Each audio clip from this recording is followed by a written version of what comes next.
Well, hello there, folks, and a very warm welcome as usual. Back to What's for Tea. It's lovely to see you all again, and I hope that I find you very well indeed.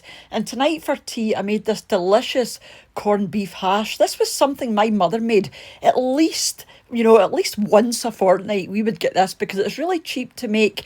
It goes a long way and it's really tasty and ever so easy to make. This isn't like a standard American style corned beef hash, which I have done for the channel before. This is a more sort of British take on a corned beef hash, and it is lovely. So go over to your cooker, grab yourself a large pan. We're going to start the tatties. So get your potatoes into your pan.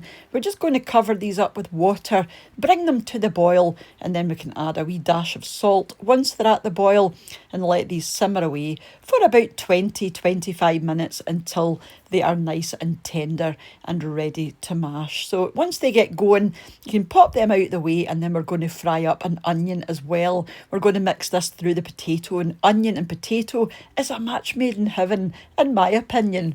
So a wee tablespoon of oil, and that's a large onion, thinly sliced. Another wee dash of salt, because this draws the moisture out of the onion and it will help your onion to sweat down a wee bit quicker. So this will take you about 5 minutes. You can keep going as long as you like. You know, you might want these crispier, but this was absolutely fine for me. So I'm just going to pop these to the side. Check my tatties. Just want to stick a knife in, and if they're nice and tender, just drain away the water. I like to turn my heat down as low as possible and just keep the heat on whilst I'm mashing the potatoes, because I think it helps to get rid of excess moisture and helps with lumps as well. So once the water's drained, I'm going to add a tablespoon of butter and a splash of whole milk as well, just to get started. Then I'm just going to go in with my hand masher. I'm not looking for these to be super smooth, just as smooth as you like. And then another wee touch of milk, and just keep going until you're happy. And then I'm going to add my fried onions and just give these a really good stir in. And I'm also going to add some fresh chopped parsley and then some grated cheddar cheese as well. Now, obviously, you don't need to use the hand masher for that. Just use a wooden spoon or a spatula, whatever sort of spoon you have. So a couple of tablespoons of fresh parsley, and like I said, just a wee handful of grated cheddar as well. The rest of the cheese we're going to add over the top just before it goes in the oven. So yeah, with your spoon, just make sure this is well stirred through, and then just keep going until you're happy, and then you can just set this to the side to cool down for 5 minutes or so. So it should be looking something like this. Lovely. I could eat that just on its own. So this is my corned beef here. I'm using about a can and a half of corned beef. You might want to use more or less depending on how much you're making. And I've also got a can of baked beans and tomato sauce. I like to warm the corned beef through for about 30 seconds in the microwave, just to make it nice and easy to push down into a single layer. I like quite a thick layer of this, and then the layer of baked beans, then a layer of the mashed potato, and it all just melts in, and when it goes into the oven and all bakes together, it's just so tasty.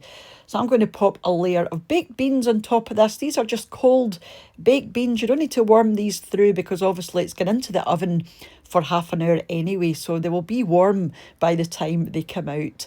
And then just top this with your mashed potato, onion, parsley and cheese.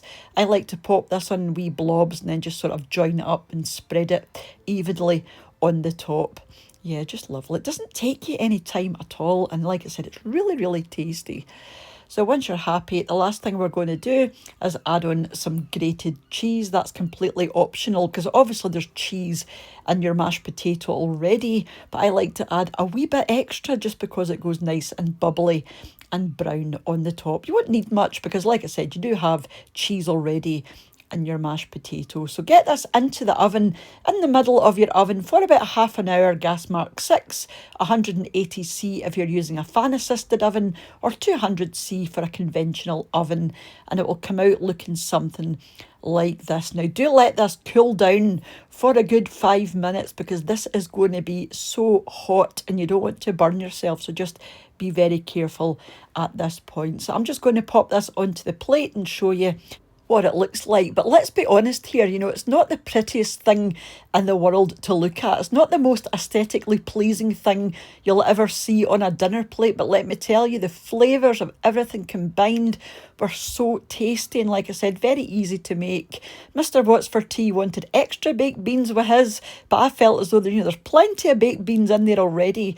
So I had beetroot. I love sliced beetroot with this kind of thing, or even with a shepherd's pie, just to cut through that very rich filling. But yeah, really tasty. So let me know if you're planning on giving this one a go, or if indeed you do make something similar yourself. And I'll leave all of the ingredients down below just in case you want to write anything down. So thank you so much for watching if you're still here, and a huge thank you as usual to the supporters of the channel over on my Patreon page, to the channel members here on YouTube, for you all for watching, leaving your lovely comments, for those that share the videos or give the videos a thumbs up, those that have left me a super thanks donation or bought me a coffee. It's all very much appreciated, and I will catch up with you during the week back here on What's for Tea. So take care and bye for now. Bye now.